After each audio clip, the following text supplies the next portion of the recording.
Mamuka.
kugira ngo nubika nyine ishaka ikintu nyine se n'ubikora mbaze kugenda ntugaruka ndasibona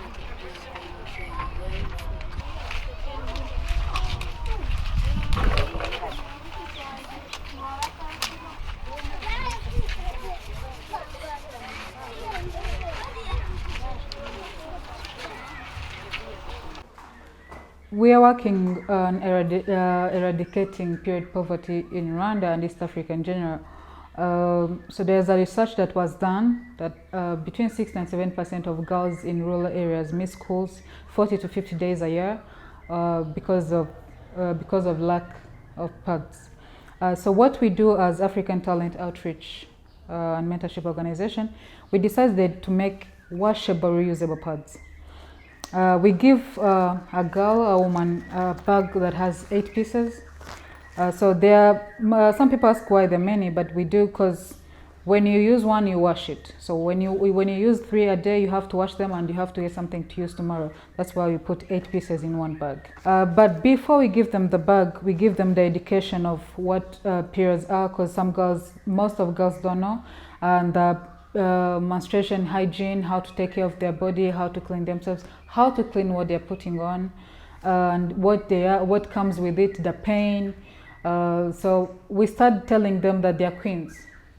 They are queens, and who they are, they should be proud of who they are. And when you're proud of who you are, you take care of your body, you take care of yourself. So we are trying to eradicate the taboo that comes with menstruation. So when we give them this bag, it seems small, but the education we give them, when you tell someone to be proud of who they are, they start loving themselves. So giving them pads helps them not miss school, and when they stay in school, because they are in school, they have what to put on when they get periods. It helps them.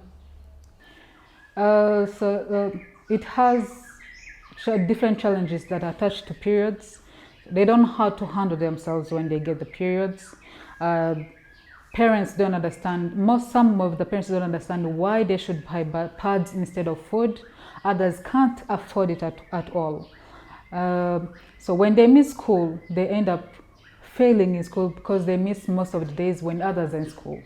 So when they miss school, that means they're going to fail. When they fail, they end up dropping out of school. So they don't drop out because of periods, but the effects of missing schools because they don't have pads. What we do is we make reusable, washable sanitary pads, and we pack 8 pieces in a bag like this, and we give it to a girl.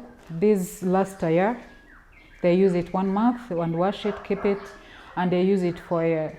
So we are safe knowing that there is a girl who is staying in school for a whole year that is not going to miss school because they're in periods. So that's what we're trying to do. This is bamboo blend, and we use poplin and waterproof material inside that help the blood not to go out. So we use this because it's soft and it is safe. So as long as you wash it clean and dry it on the sun, there's no effect. You take care of it, it will take care of you. The ones that we are used to, the one-time use, you buy a packet which is, some of them are $1, $2, they're different prices, and you are done with it in 1 month. And they're not good for the environment. That's the first thing that I always say. They have chemicals and they're expensive. Expensive to even people who are working. Sometimes you don't have it even when you're working. So you can imagine what happens to girls who don't work and who have parents who can't afford them. So these are good for you. They are safe. It's a cloth, a soft cloth. It's a soft cotton. It's good for the environment. It's affordable for those who buy, and it's good for the girls who don't afford them. So right now we have 1 branch in Kigali, but we are trying to go in every district in Kigali because 1 branch can't supply the whole country. We usually give 4 times a month, but we would love to do it every day if we can. So we are trying to branch in the district. After that, we go in other countries, Burundi, Congo, Tanzania, Uganda, Kenya, all the East African countries. So the challenges we have is sustaining this, because right now we are depending on our CO, and 1 person can't sustain the whole country and beyond. We are trying to end period poverty in East Africa, to make it, there's a big deficit of children missing 30 to 40 to 50 school days a year. because of their period, and they end up dropping out of school, which entails early childhood pregnancy, prostitution, things of that nature. So our goal is to try to keep them in school. What we do is we make washable pads. The reason why they can't afford pads, so they use all kind of crazy materials and whatnots, which causes infections. And so we make and manufacture pads here at the Love Center, and then we give them away for free to keep the girls in school, which lasts 2 years. We teach them hygiene. We teach them how important it is to know about themselves and about their body and what's going on. It was a calling from God. I've always been somewhat of a philanthropist, or trying to help people, but I've tried to be obedient to what God has called me to do, and this is obviously a call that He has given me. A African-American man coming from Oakland, California, on the other side of the planet in Rwanda, making sanitary napkins. So it's absolutely a calling, and this is just what I feel in my heart that I'm supposed to be doing. I'm passionate about it. Everything I do and everything I have, excuse me.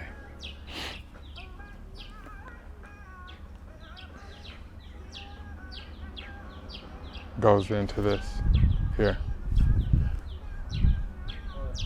What I would like people to know, because it's not just here in Rwanda, we're trying to do all of East Africa, Tanzania, Uganda, Congo, Ethiopia.